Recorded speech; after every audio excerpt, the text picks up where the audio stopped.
खुलुमबाय। दिनै जों अनेक बिबिसिनिफ्राय मोनसे गोदान भिडिअ लानानै फैलायबाय।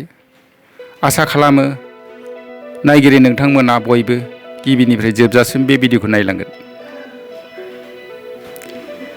जों दा थांगासिनो दं साहा बागान गेजेर गेजेर। बेयो मोनसे प्राइभेट साहा बागान, निजा गायनानै दिहुननाय साहा बागान।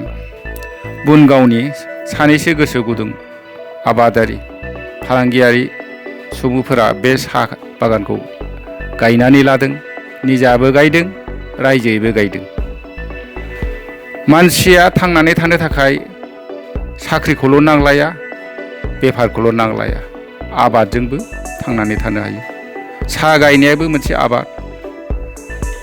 मुंदांखा बुहुमनि मोनसे गोजौ थाखोनि आबाद, बियो फालांगि, आबाद फालांगि। साहा बागान गेजेर गेजेर जों थांगासिनो दं।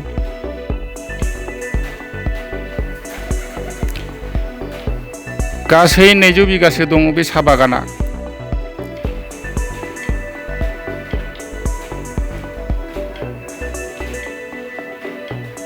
फरे जिङाव थानाय ओरैनो गोग्लैना थानाय हाखौ बिथांमोना खौसेयैबो साहापात बिफां गायदों आरो निजायैबो गायदों।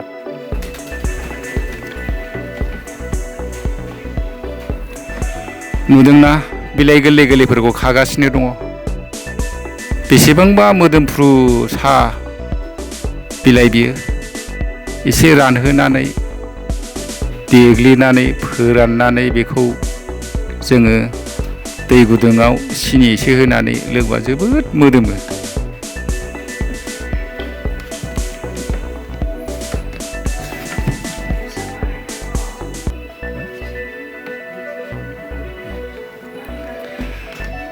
आरो जोबोद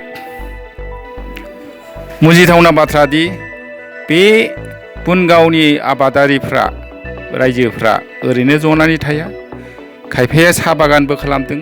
साहा बागान खालामनानैबो थारुन, मैगं बायदिसिना फसल दिहुननानै बाजाराव जाब जाब दिहुनहैयो, फानहैयो, गोबां रां मोनो।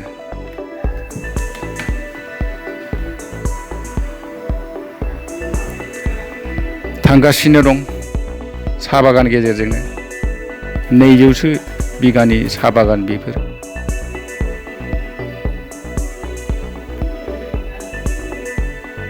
निजायैनो गायनाय साहा बागान बियो।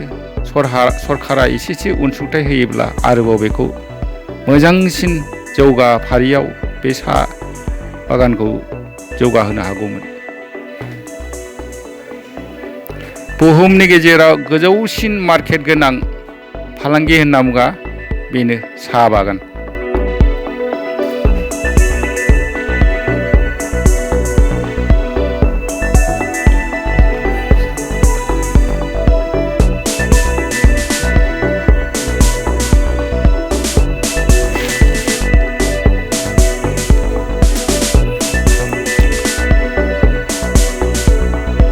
नै दानिया नायदो, जों साहा बागाननिफ्राय गिदिंनानै फैगासिनो दङ।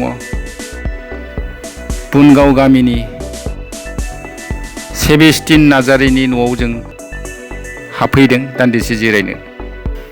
नबथियाव जोङो गिदिंना फैफिनदों दसे जिरायनो आरो दसे फालांगिनि सोमोन्दै रायलायनो होननानै। जोबोद मोजां जिनियन मोनसे गामि। गुबै मोनसे हाग्रायाव थानानै जिउ खुंबोनाय बा सोदोमस्रियाव आगान सुरनाय बायदि मोनलायलाङो। जों दा सेबेस्टिन नार्जारिनि न'निफ्राय ओंखारबोबाय।